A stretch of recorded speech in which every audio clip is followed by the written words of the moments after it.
Metalurgia da soldagem. InfoSolda, o portal brasileiro da soldagem. Produzido por Luiz Gimeno Júnior e Guilherme Batista Gregório.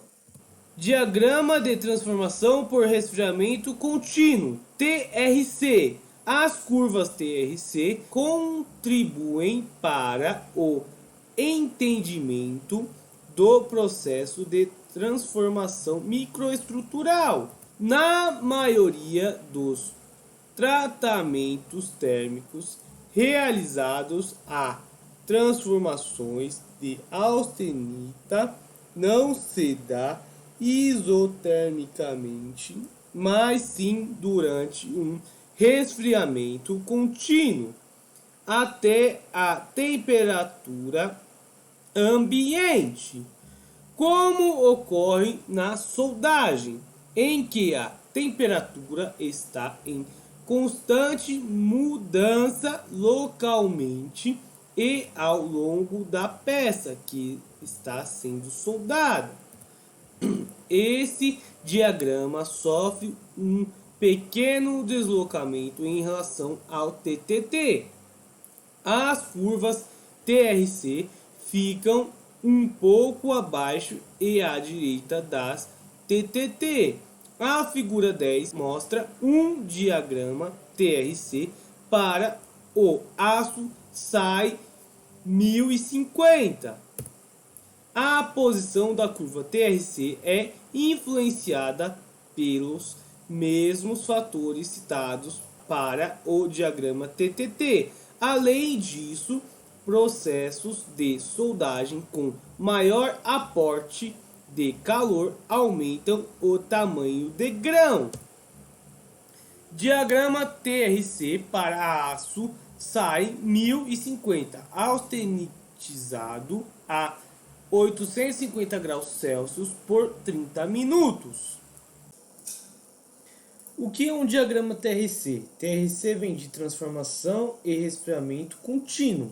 Ou seja, aqui vamos supor que o material, como podemos ver aqui, ele se inicia geralmente entre 800 e 700 e 650 graus Celsius, mais ou menos assim, ó.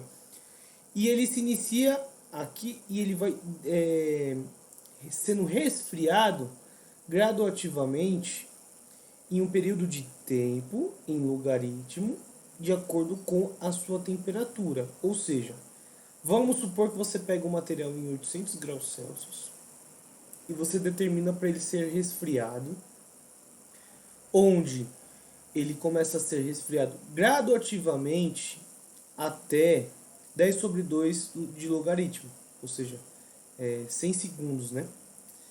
Em 100 segundos ele se resfria daqui até aqui. Vamos supor assim, ó.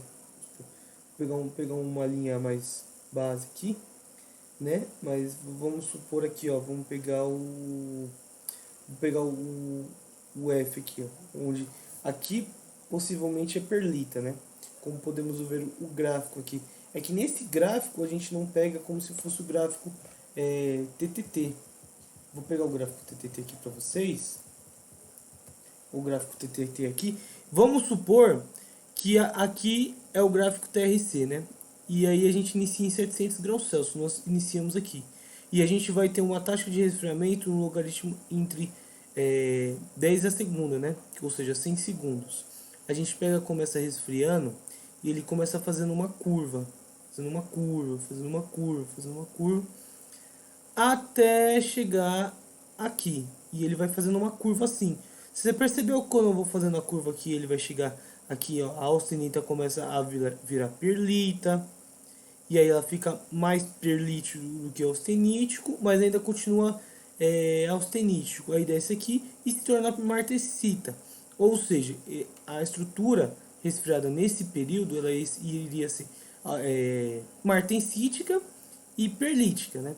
Agora, se a gente pega assim, ó, começa a iniciar o processo em 700 graus Celsius e vamos em log de 4, ela começa a se iniciar aqui, aí ela passa a se tornar perlítica, depois vira bainita, né? E vai se resfriando até aqui. Como ela já se tornou em perlita e baianita, ela não vai se tornar martensita, né? No caso, a diferença do TTT e o TRC é o que? O TTT a gente pega, estabelece uma temperatura, deixa por um período de tempo, e aí ele se estabilizou nesse período de tempo, aí a gente dá um resfriamento, de acordo com o que a gente quer. O TRC é o que? A gente estabiliza numa temperatura, faz uma correlação com o tempo, para ele poder fazer uma curva, onde ele vai se estabilizando gradativamente enquanto ele se resfria, passando pela mudança de estrutura, né? E aí se resfriando. Entenderam? Aqui nós podemos ver o que? Podemos ver que ele sempre inicia na taxa de 800 graus Celsius, 700 graus Celsius, começa a participar da curva, que como eu tinha dito anteriormente, e aqui provavelmente deve ter tipo uma austenita, uma baianita, uma perlita, coisa que não foi dito aqui no gráfico, né? Agora eu vou explicar um pouquinho mais sobre esse gráfico em maneira mais coesa, né? Aqui temos o AC3, que é no caso esse daqui. No caso, vemos o que? Vemos que a temperatura em relação a diagrama, né? Ele é exatamente igual, correspondente entre quantidade de tempo e temperatura, causando a sua mudança em relação aos grãos. Aqui vemos a composição química do material, para ter uma noção, né? E aqui vemos as demais informações, como a temperatura de austenita, a parte das nomenclaturas, né, em relação aqui, né? E é isso. Aspectos térmicos da soldagem. Os processos de soldagem, quase na sua totalidade, utilizam o calor como principal fonte de energia, fornecendo em quantidade e intensidade suficiente à poça de fusão. Esse elemento essencial à execução de uniões soldadas representa também uma potencial fonte de problemas devido à sua influência direta nas transformações metalúrgicas e nos fenômenos mecânicos que ocorrem na zona soldada. Para o entendimento dos fenômenos térmicos presentes durante a soldagem, devemos ser considerados rendimento térmico do arco elétrico, aporte térmico, quantidade de calor adicionada a um material por unidade de comprimento linear, distribuição e picos de temperatura durante a soldagem, tempo de permanência nos picos de temperatura, velocidade de resfriamento da zona de solda, balanço de energia na soldagem. Em um processo de soldagem por eletrodo revestido, pode-se verificar facilmente que uma parte da energia disponível é dissipada para a atmosfera, sob a forma de calor irradiante. Outra pequena fração é perdida por meio da troca de calor por convecção com o gás que protege a poça de fusão. No caso do eletrodo revestido, o revestimento. Uma terceira parte de energia é efetivamente empregada para a execução da soldagem. Nem toda energia disponível é integralmente aproveitada para fundir o metal de base, sendo as perdas estabelecidas através da chamada eficiência ou rendimento do arco, EA, expressa pela relação entre a quantidade de energia efetivamente absorvida na soldagem, QT, e a energia total fornecida ao arco, dada pela expressão a seguir. EA, que no caso é rendimento do arco. QT, que no caso é efetivamente a absorção da soldagem. Temos onde V é a tensão de arco voltaico e a corrente de soldagem em amperes. No caso, o V está em volts. Figura 11. Valores de eficiência de arco e dos rendimentos térmicos de alguns processos de soldagem. Calor suprido a obra, joules por segundo, a 10-3. Linha de referência dos 100%, ou seja, aqui seria 100% de efetividade de soldagem. Eletrodo revestido em MIG-MAG, em relação à eficiência do arco em rendimento térmicos de alguns processos de soldagem. Oxacetileno, TIG para aço e alumínio, TIG para SN.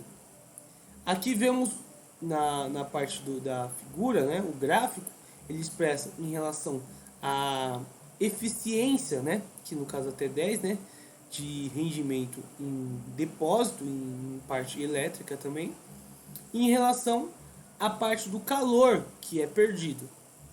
Energia de soldagem, a razão entre a quantidade de energia despendida na soldagem e a velocidade de avanço da poça de fusão, sendo uma característica inerente ao processo de soldagem empregado.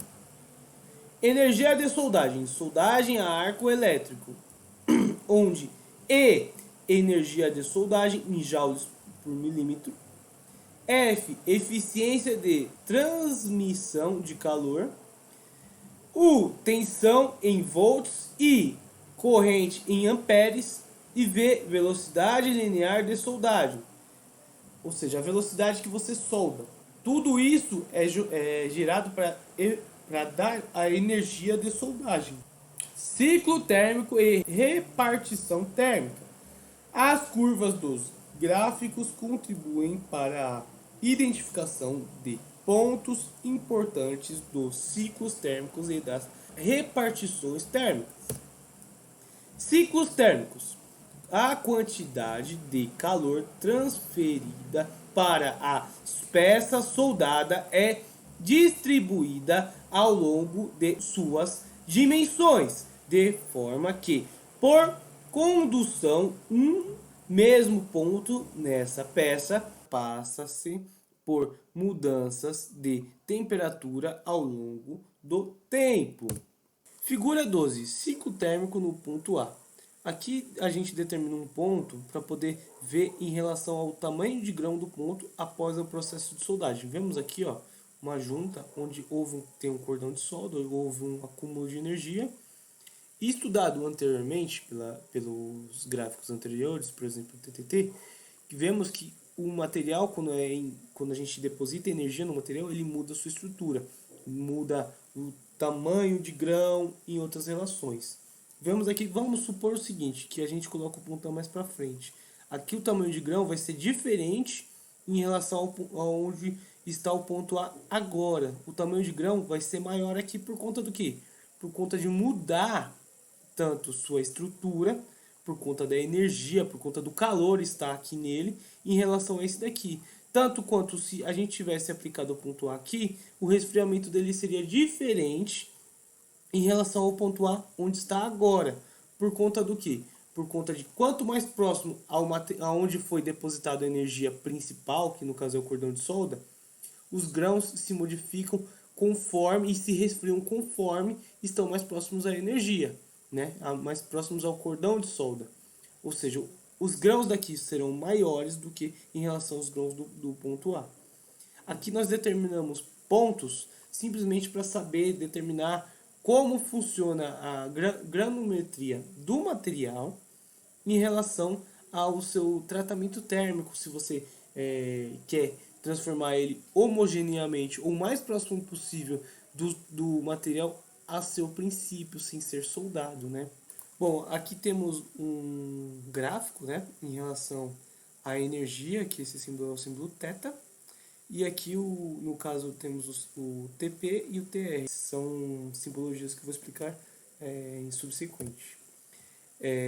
Temperatura de pico, que é aqui, ó, o símbolo θm, que é esse aqui, ó. O máximo de temperatura atingida pelo material em relação ao ponto A. Aponta a temperatura máxima atingida naquele ponto, indicando possíveis transformações microestruturais à medida que o ponto considerado se afasta do centro da solda. As temperaturas máximas são decrescentes e levam mais tempo para serem atingidas. Ponto que quanto mais o ponto A se distancia da solda, vamos supor que o ponto A está aqui, o pico ele é menor a energia imposta em relação. Tempo de permanência TP, lembra que eu tinha dito anteriormente? Aqui, ó, tempo de permanência. Acima de certa temperatura, por exemplo, o θc. No caso, o θc, acima de temperatura do θc, que mesmo assim continua sendo um tempo de permanência, né? Aponta a possibilidade de dissolução de precipitados e o crescimento de grãos em materiais com esse potencial. Ou seja, aqui, nesse caso aqui, a microestrutura não se modifica. Velocidade de resfriamento. O ΔV, no caso, né? Na temperatura. Que aí, no caso, velocidade de resfriamento, que é essa daqui, ó. Quanto ele tem a velocidade para se resfriar. É parâmetro importante na determinação da microestrutura em materiais que podem sofrer transformações de fase durante o resfriamento. Tempo de resfriamento, TR, que no caso passamos por esse aqui, ó, que é o tempo de resfriamento, o quanto ele se resfria até estar em estado normal, está no material em temperatura ambiente. É o intervalo de resfriamento entre, por exemplo, as temperaturas θ1 e θ2, que no caso são essas daqui, né? θ1 e θ2, o quanto ele se resfria. Repartição térmica, a partir das curvas do ciclo térmico levantadas em cada ponto da junta, pode-se obter graficamente as temperaturas de pico atingidas em função da distância ao centro da solda, que aqui é a simbologia representando a repartição térmica. Aqui vemos na figura 3 a repartição térmica, a temperatura, que é no caso dado em θ, né? E a distância, daqui, que é a parte da ZAC, que é a zona afetada pelo calor. Repartição térmica. Com base nessas funções, é possível verificar as transformações metalúrgicas que ocorrem no estado sólido em uma junta soldada. Com o conhecimento do ciclo térmico, é possível interpretar ou prever essas transformações. Com o conhecimento da repartição térmica, é possível determinar a extensão das zonas onde esses fenômenos ocorrem. Ou seja, a gente executa a soldagem e vê até onde que os grãos são modificados em relação à energia imposta na parte da junta, né? Aqui no caso, vemos que essa parte aqui é a parte da ZAC, que é a zona afetada pelo calor, onde teve uma maior alteração, visto que a parte da peça ela não mudou sua microestrutura total, somente a parte daqui, da ZAC, né? Ela muda gradativamente de acordo com a energia imposta, tanto que a energia ela começa no centro e vai se dissipando ao redor, né? Então essa parte aqui mudou mais, como se a parte aqui tivesse mudado de maneira quase imperceptível, né? Aqui a gente tem o que? Vemos que aqui, vamos supor que a peça aqui, no caso, né, seriam peças diferentes, ou seja, sua microestrutura seriam diferentes. Por exemplo, aqui seria uma ferrita, aqui seria uma austenita, uma perlita. Por exemplo, que a necessidade dessa peça tem muita perlita e aqui tem muita ferrita. E aí aqui no caso a microestrutura muda, e aí a gente, tendo aqueles diagramas citados anteriormente, a gente consegue manter um pré ou pós-aquecimento aqui, mudando sua microestrutura, trazendo a peça em estado onde ela estava anteriormente, né? Em estado moderado, deixando os grãos mais finos também, né? Repartição térmica. Com base nessas funções, é possível verificar as transformações metalúrgicas que ocorrem no metal no estado sólido em uma junta soldada. Com o conhecimento do ciclo térmico, é possível interpretar ou prever essas transformações. Com o conhecimento da repartição térmica, é possível determinar a extensão das zonas onde esse fenômeno ocorre. Lembra que eu tinha falado anteriormente? Você determinou no ponto A, depois determinou no ponto B, vendo a mudança do tamanho de grão. Fatores do ciclo térmico. Um fator muito importante do ciclo térmico é a formação de dissipação de calor, a qual diz respeito à velocidade de resfriamento, dada pela tangente da curva TXT. Para fins de cálculo, chapa fina. Aqui temos os cálculos da chapa fina, dando a velocidade de resfriamento à temperatura. Aqui temos em relação ao K, condutividade térmica do metal. Aqui em relação ao π, que é 3,1415 e entre mais os outros números, né? Temos o PC, que o PC é calor específico volumétrico. Temos o Ezinho, espessura da peça, dividido pelo Ezão, energia da soldagem ou aporte de calor. Temos o TC, temperatura de interpasse, menos o TO, temperatura inicial da peça. Como interpretamos esse cálculo? Que no caso a velocidade de resfriamento de temperatura é igual a 2 vezes K vezes π vezes PC vezes, no caso essa parte aqui tem que ser o Ezinho dividido por Ezão, ele está aqui em parênteses, então primeiro você tem que fazer seu cálculo, assim como aqui está em parênteses, que é o TC menos o TO, você tem que fazer um menos o outro ao cubo.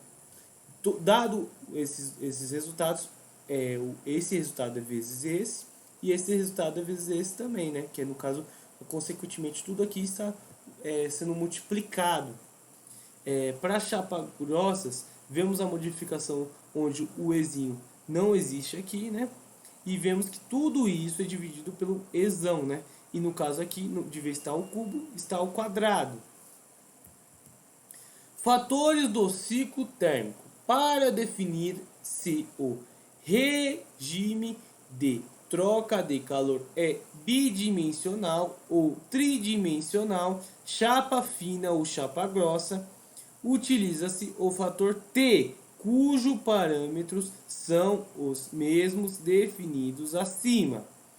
Valor superficial a 0,9 caracteriza um regime tridimensional inferior a 0,6. Caracteriza regime bidimensional entre 0,6 e 0,9. É considerado condições intermediárias. Ou seja, se a espessura da chapa tiver valor superior a 9, a gente utiliza uma chapa grossa. Se a espessura tiver inferior a 0,6, é usada uma chapa fina. Se tiver entre esses dois, é uma chapa bidimensional. Fatores do círculo térmico. Fator T. Para determinar o T é determinado o Ezinho. Tudo isso em raiz quadrada pelo PC. Vezes o TC menos o TO, né? Dividido por H. Consideração sobre o ciclo térmico e repartição térmica. Os ciclos térmicos de soldagem e a repartição térmica dependem de diversos fatores associados à peça a ser soldada e ao procedimento de soldagem, podendo-se estabelecer as seguintes conclusões.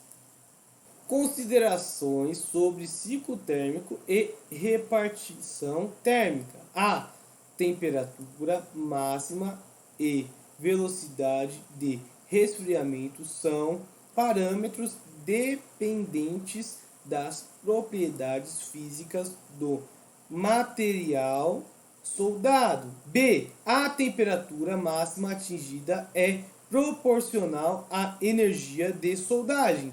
Vale salientar que um pré-aquecimento da peça é equivalente a um aumento da energia de soldagem. C. A velocidade de resfriamento é inversamente proporcional à temperatura inicial da peça soldada. A temperatura inicial tem maior influência em peças de pequena espessura. D. A velocidade de resfriamento é diretamente proporcional à espessura da peça soldada.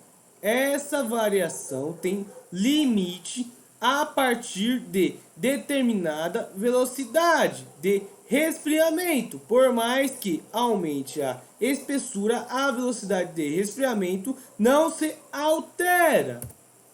E a velocidade de resfriamento varia inversamente com a energia de soldagem. Exemplo: influência da energia de soldagem e da espessura no tempo de resfriamento. F. A velocidade de resfriamento varia com a geometria da junta. Por exemplo, uma junta de topo possui duas direções para o fluxo de calor, enquanto uma junta T possui 3 dimensões. Assim, a junta T tende a resfriar mais rápido. G. A energia de soldagem é definida pelo procedimento de soldagem. O procedimento de soldagem influencia tanto a temperatura máxima como a velocidade de resfriamento. Então, é importante salientar que quanto maior for a temperatura de pico, maior será a extensão da zona afetada termicamente, e que quanto menor for a velocidade de resfriamento, menor será a possibilidade de ocorrência de têmpera. Figura 14. Influência da energia de soldagem e da espessura no tempo de resfriamento. Em relação ao dito anteriormente, o E, né? A gente vê aqui, ó, que o E, que é a velocidade de resfriamento, varia inversamente com a energia de soldagem, influencia a energia de soldagem e da espessura no tempo de resfriamento. Temos o gráfico aqui da figura 14, dando o tempo e a espessura em relação a cada processo, né? No caso, cada tipo de energia imposta. Já na figura 15, resfriamento de junta em R, no caso, né, junta em T, né? Aqui vemos que a junta de topo em chanfro fina, nas duas dimensões, de escoamento do calor. Aqui é um determinado tipo de resfriamento, tempo de resfriamento. Já a junta em T, aqui, né, em uma chapa grossa, respectivamente, ambas têm 3 dimensões de escoamento de calor. Ou seja, aqui no caso, ela se dissipa em 3 direções, tanto da esquerda, da direita e para cima, né? Transformações associadas à fusão. Durante o processo de soldagem, a permanência do metal no estado líquido provoca alterações na composição química da solda. Essas alterações podem ser atribuídas aos seguintes fatores: volatilização. A perda de metal fundido é significativa quando a pressão de vapor do metal é elevada. Exemplos: zinco, cromo e alumínio na temperatura de soldagem em questão. Estas perdas são desprezíveis quando a temperatura de soldagem é próxima do ponto de fusão. Nos processos de soldagem com eletrodo revestido ou MIG-MAG em que a temperatura é elevada, as perdas por volatilização podem ser consideráveis. Reação química.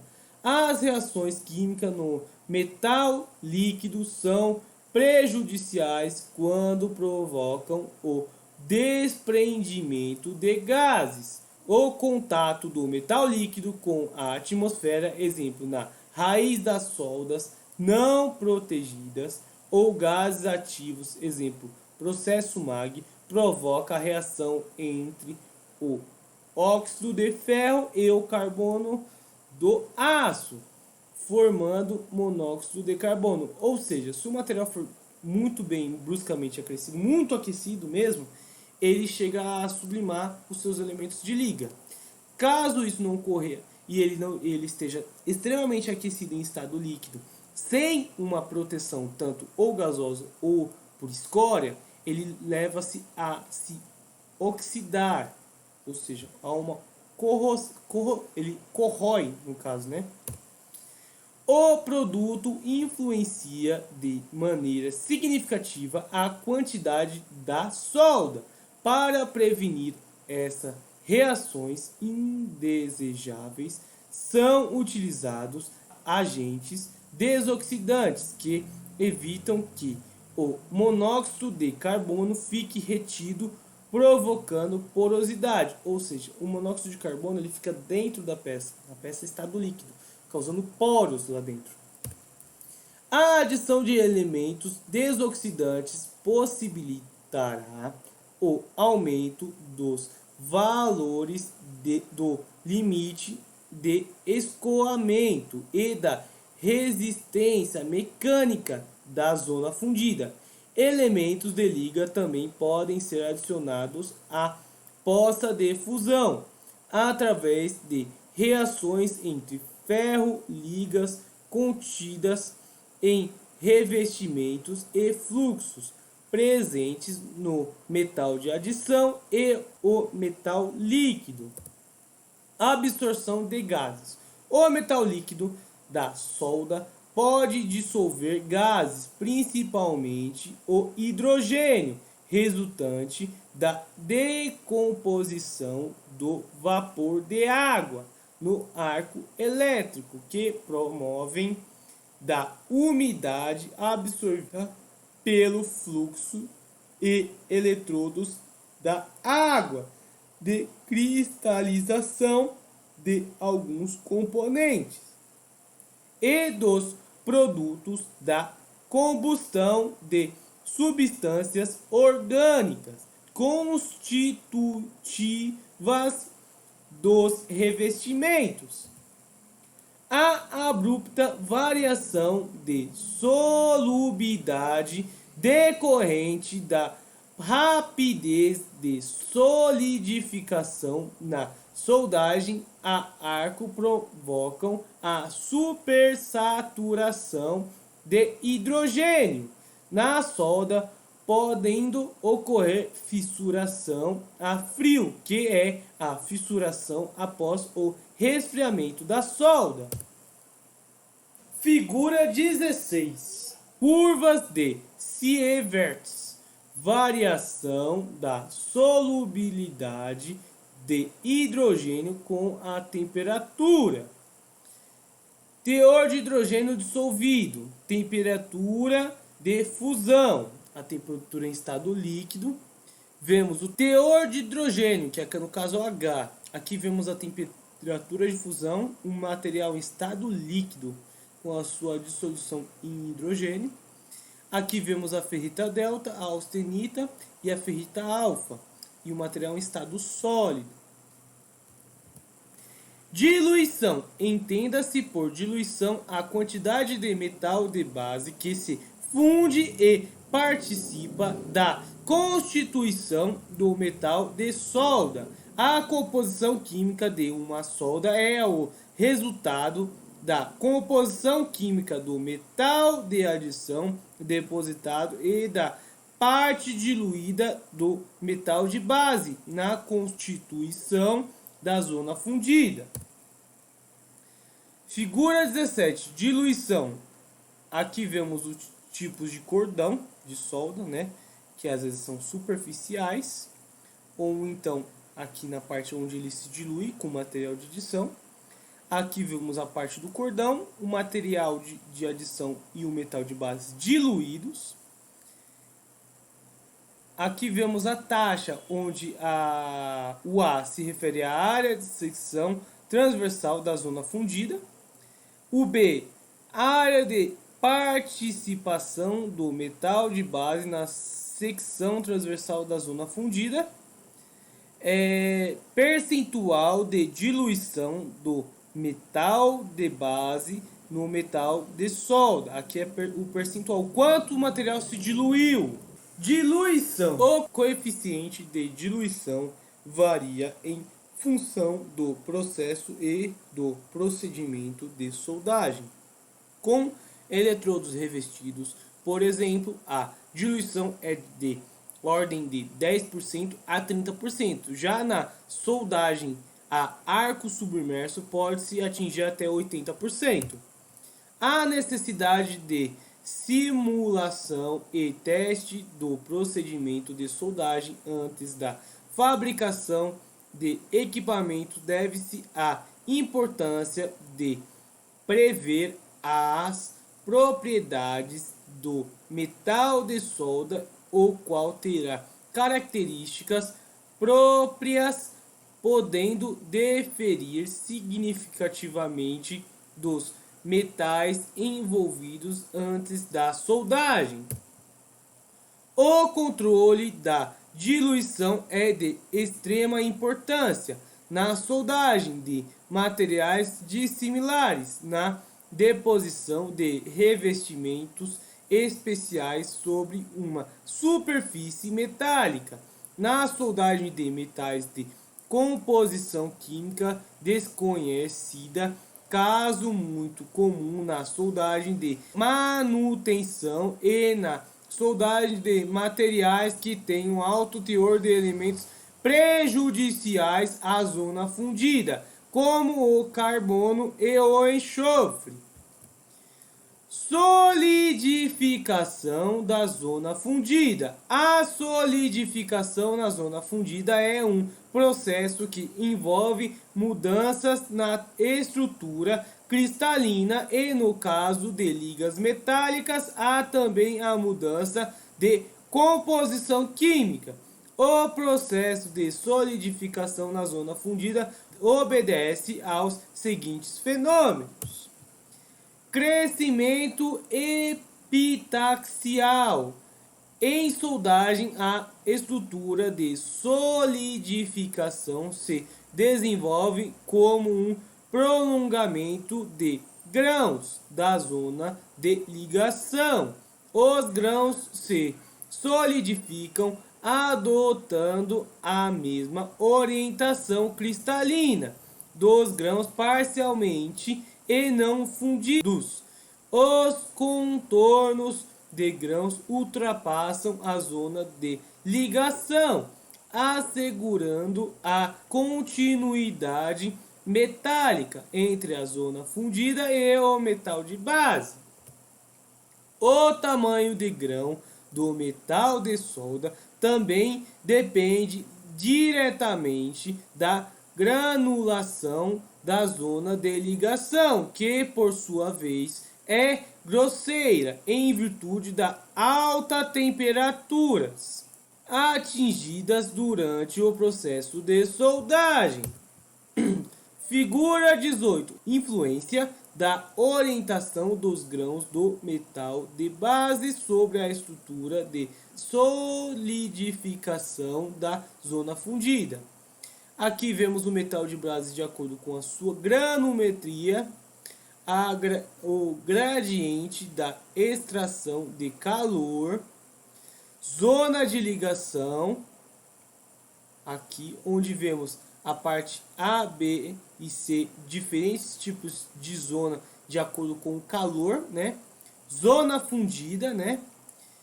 E aqui é o material de base, direção de 100 do reticulado, ou seja, aqui é 100 vezes visto pela imagem, né?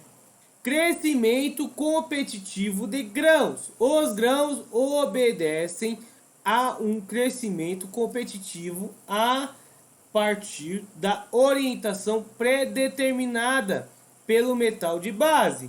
Na zona de ligação, os grãos obedecem um crescimento competitivo a partir da orientação pré-determinada pelo metal de base. Na zona de ligação, a facilidade de crescimento de um cristal depende de sua orientação em relação ao fluxo de calor.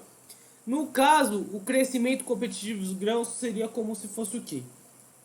Pegue uma forma, coloque a água e coloque ela no freezer ou algo do tipo, algo que chegue a congelar a água. A gente vê que o material começa a se expandir, né?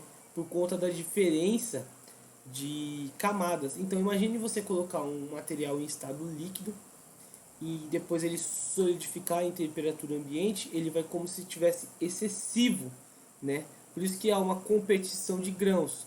Porém, nesse estado aqui que a gente se torna no metal, né, que a gente se diz no metal, ele ele não se expande tanto, ele se expande milímetros. Então por isso que é meio difícil de identificar. É como se fosse isso. E aí você faz um tratamento térmico para poder reduzir os tamanhos de grãos. Na zona fundida, além da granulação grosseira, ocorre também uma estrutura orientada conforme a curvatura das isotermas e a velocidade da fonte de calor, ou com maior precipitação da relação entre a velocidade de soldagem e a velocidade de solidificação. A zona fundida é caracterizada por uma estrutura primária de grãos colunares e grosseiros. Essas estruturas exercem grande influência sobre suas propriedades mecânicas, podendo facilitar a propagação de fratura frágil transgranular em função da diminuição da tenacidade. Figura 19. Orientação da estrutura da zona fundida em função da velocidade de soldagem. Soldagem rápida. Aqui vemos como os grãos ficam. Eles ficam mais espinhosos, como se estivessem sendo puxados, né? Ó, como podemos ver aqui. Soldagem lenta. Vemos que os grãos ficam mais arredondados, uma conformação melhor no estado líquido, de acordo com o que você necessita. Segregação. Devido às elevadas velocidades de solidificação em soldagem, há ocorrência de segregação, variação de composição entre diferentes pontos do material solidificado. Ou seja, diferentes tipos de composição. Um material tem mais perlita, outro mais cementita, ou então em relação à composição química. Um material acumula fósforo, outro acumula carbono em determinadas regiões da peça a ser soldada. Com a evolução da solidificação, o líquido remanescente fica rico em impurezas ou elementos de liga.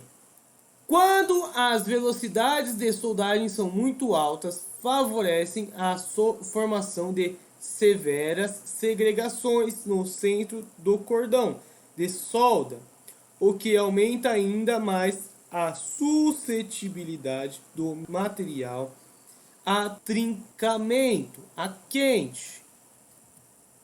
Figura 20. Segregação da zona fundida. Zona afetada termicamente.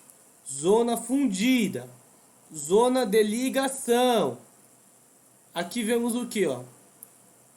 A temperatura em estado líquido, como fica, e em sólidos. A parte A, segregada, a parte que está separada aqui, ó, podemos ver aqui, ó. Propagação de uma segregação ou defeito extinguido. A gente pode ver aqui, ó, que o material ele não fica homogêneo aqui, ó, ele fica segregado aqui, ó, com ranhuras, ele fica muito grande, com os grãos tão grandes, ele fica muito grande aqui, causando interstícios, né, buracos. Pré-aquecimento é o aquecimento da junta antes da execução da soldagem. O objetivo principal é reduzir a velocidade de resfriamento da junta soldada, diminuindo a probabilidade de ocorrência de têmpera, além de aumentar a taxa de difusão do hidrogênio na junta soldada. Com o pré-aquecimento, a junta soldada atinge temperaturas ligeiramente mais elevadas e permanece nessas temperaturas por um período maior de tempo. Isso permite que o hidrogênio dissolvido em sua maior parte na austenita tenha possibilidade de se difundir, ou seja, sair, reduzindo a possibilidade da ocorrência de fissuras por hidrogênio. As tensões de contração normalmente diminuem com o pré-aquecimento. Entretanto, se a junta possui um alto grau de restrição, as tensões de contração podem ser aumentadas se o pré-aquecimento for localizado, o que aumenta a possibilidade de fissuração.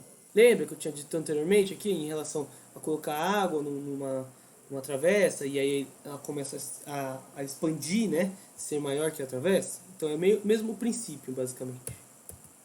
Uma das desvantagens da utilização de pré-aquecimento é o aumento da extensão da zona afetada termicamente. O controle ineficaz da temperatura de pré-aquecimento pode ter um efeito prejudicial.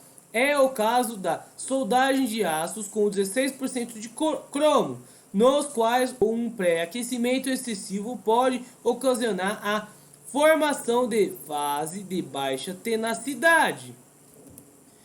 Pós-aquecimento, com o objetivo de aumentar a difusão do hidrogênio na solda, é realizado o pós-aquecimento, que consiste na manutenção da junta soldada em uma temperatura acima da temperatura ambiente, aproximadamente de 250 a 400 graus Celsius, por um determinado intervalo de tempo, de 1 a 4 horas em média.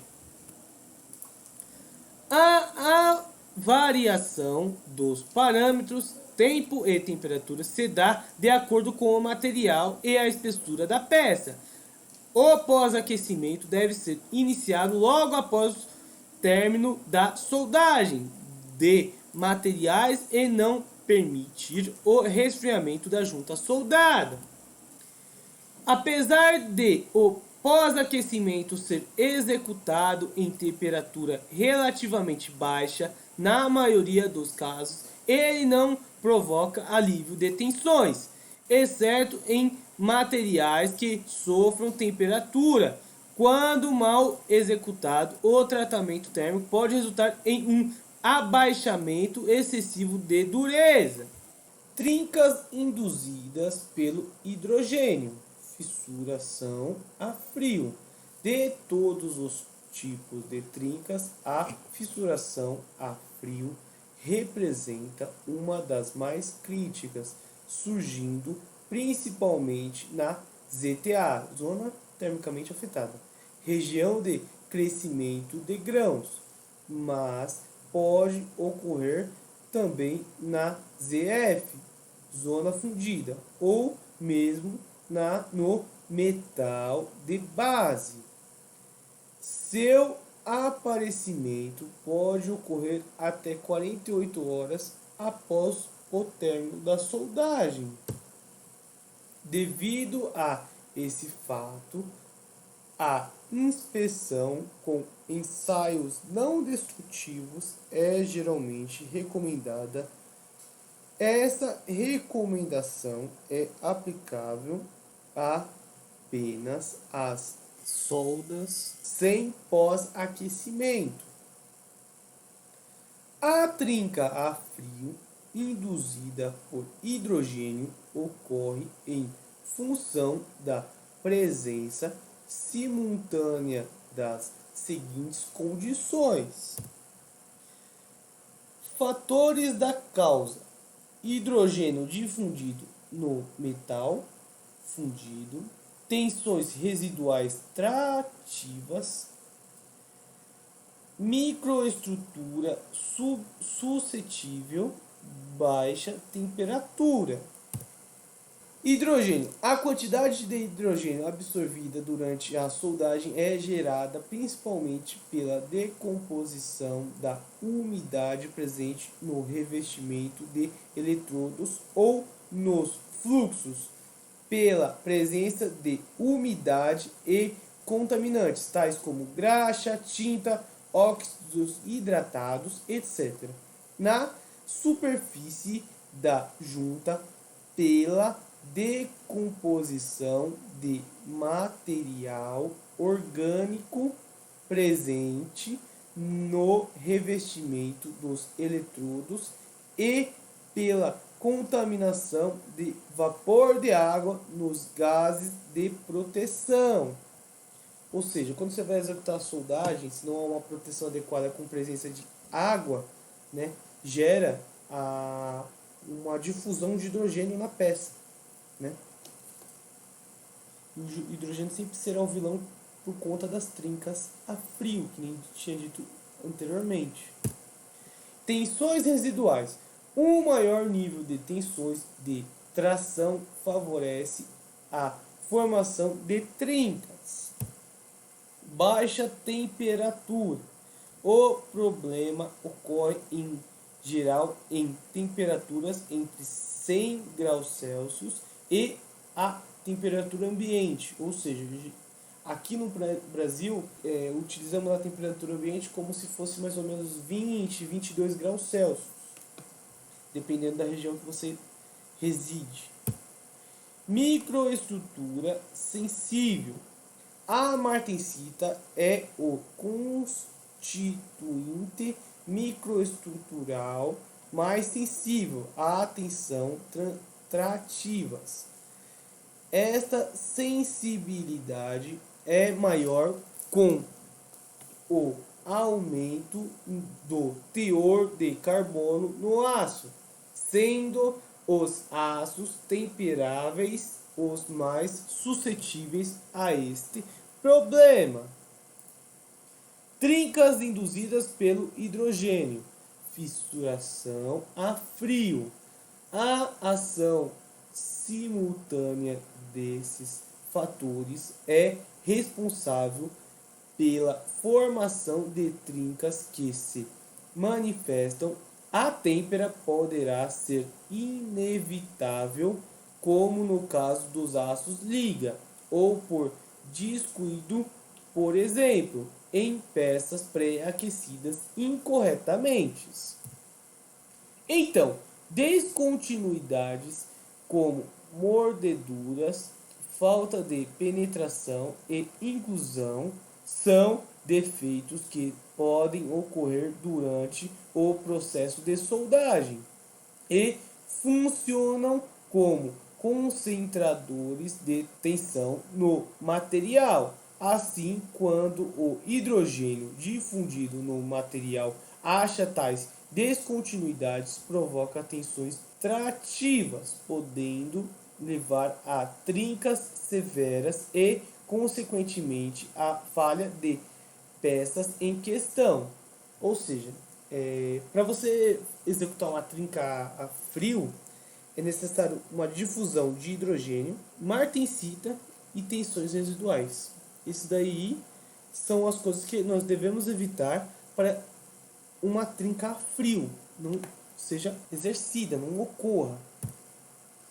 Figura 21. Tipos de trincas causadas por hidrogênio. Trincas sob cordão. Aqui vemos a figura 1, né? As trincas sob cordão. Trinca na raiz. Aqui, ó, visualizamos a trinca na raiz, né? Como podemos ver aqui, ó, uma trinca na raiz no início da soldagem, ou então até aqui, né? Trincas na margem, ou seja, ao lado, como se fosse uma mordedura, né? Ao lado do cordão de solda. E a 4, trincas transversais. Aqui, como podemos ver, a 4, trincas, como o processo de soldagem está como se estivesse apontando para cá, né? As trincas se propagam cruzando o cordão de soldagem. Controle. A sensibilidade ao problema cresce com o aumento da temperabilidade do material, que pode ser estimada pelo conceito de carbono equivalente, C, expresso por... Aqui vemos o cálculo de carbono equivalente, onde pegamos o carbono, a porcentagem de carbono, mais a porcentagem de manganês, dividido por 6, mais a porcentagem de molibdênio, dividido por 4, mais a porcentagem de cromo, dividido por 5, mais a porcentagem de níquel, dividido por 15, mais a porcentagem de cobre, dividido por 15, mais a porcentagem de fósforo, dividido por 3. Em relação ao peso, lembrando-se disso. Controle. Se o carbono equivalente é maior que 0,45, o material é fortemente sensível, sendo então necessário a utilização de recursos preventivos, como a utilização de processos de soldagem com baixo teor de hidrogênio, o uso de pré-aquecimento e a utilização de metal de adição de menor resistência. A fixação de dispositivos de montagem também podem ser um fator gerador de trincas. Ou seja, quando você vai lá e coloca na sua mesa de soldagem uma peça e ela fica estagnada, ela presa lá, gera tensões, o que podem gerar trincas. Obviamente, há maneiras de se evitar isso sem precisar deixar a peça solta, assim, tendo uma peça exata, uma peça presa lá de maneira coerente. Hidrogênio. Na seleção do processo de soldagem, a atmosfera do arco deve ter o menor teor possível de hidrogênio. Alguns processos que utilizam fluxo básico introduzem menos hidrogênio na solda, diminuindo a possibilidade de trinca frio. Figura 22. Mecanismo de fragilização por hidrogênio durante a soldagem. Aqui a gente vê o que? Vê o material sendo depositado, ou seja, aqui o cordão de solda. Vemos a ZAC, que é a zona afetada termicamente ou pelo calor, né? Dependendo do que você preferencialmente gosta de usar. A direção de soldagem. Aqui vemos o que? Vemos a perlita, né? Que é o ferro alfa mais a cementita, né? Aqui nós vemos o que? Vemos o ferro gama, né? Já, no caso, aqui já é um material mais incandescente, né?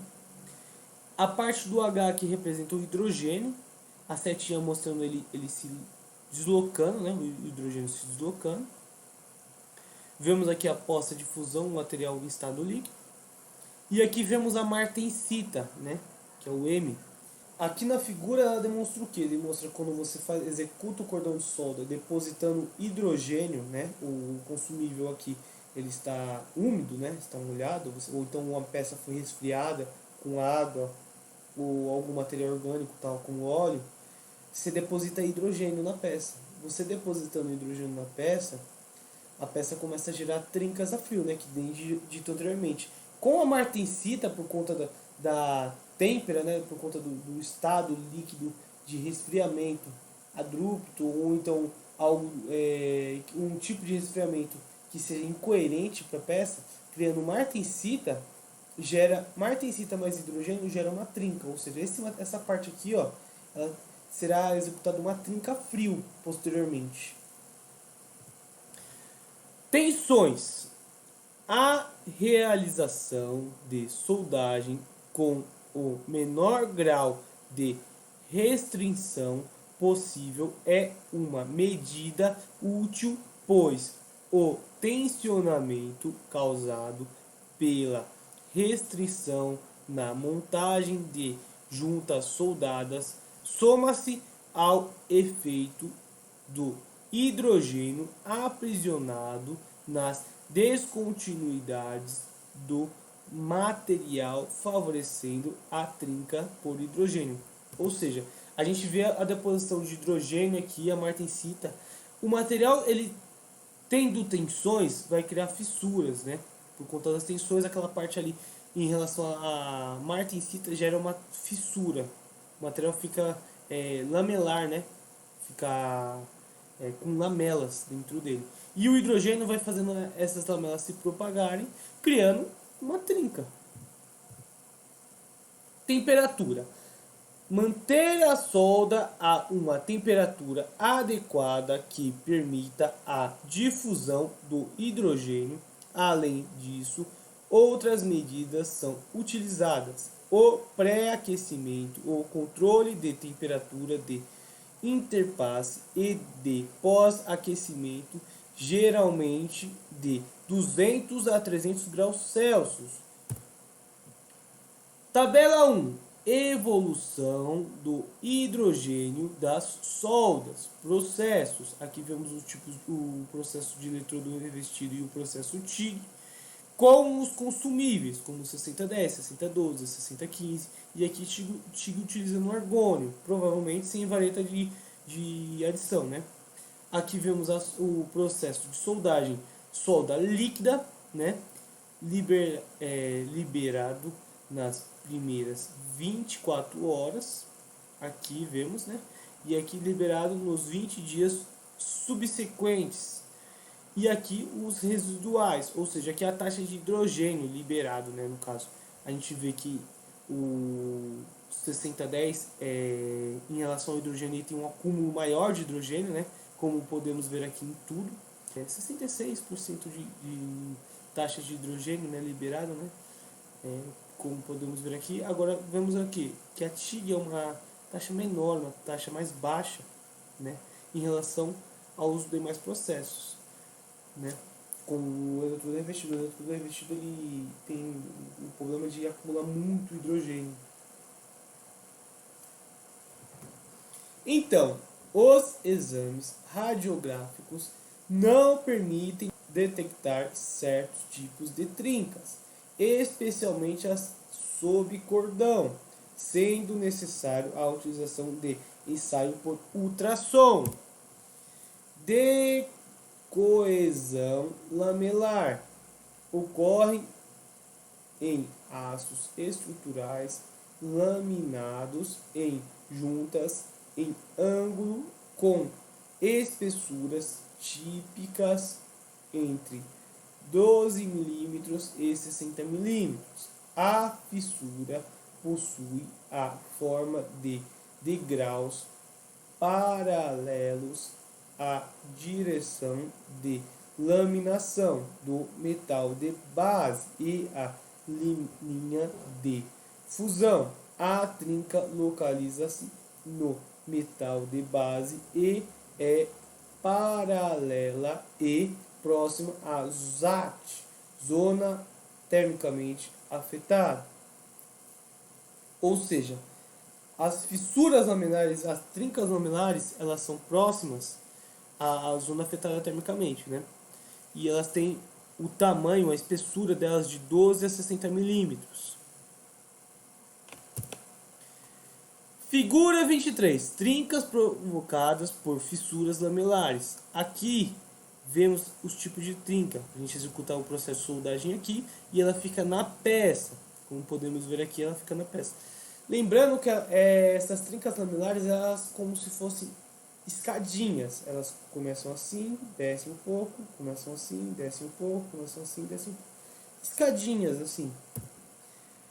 Fatores da causa. Sua ocorrência está associada à presença simultânea de inclusões não metálicas alinhadas na direção de laminação no metal de base e tensões trativas de soldagem perpendiculares ao eixo dessas inclusões. Isso faz com que as inclusões sofram um processo de rasgamento plástico iniciado nas suas extremidades. As fissuras formadas crescem e se juntam ao longo de planos horizontais e verticais, dando origem ao formato de trincas em degraus. Assim, as juntas em T que apresentarem maior nível de tensão, de tração no sentido da espessura, são as mais susceptíveis à fissuração. Em relação ao material, quanto menor sua ductilidade, mais suscetível será. A baixa ductilidade pode estar associada à presença de inclusões alongadas no sentido da espessura. Todos os direitos reservados pelo livro Inspetor de Soldagem de 2012 do Senai da Bahia, Senai Minas Gerais, Senai Rio de Janeiro. Inspetor de Soldagem, publicação em consonância com o Acordo Ortográfico da Língua Portuguesa de 2008.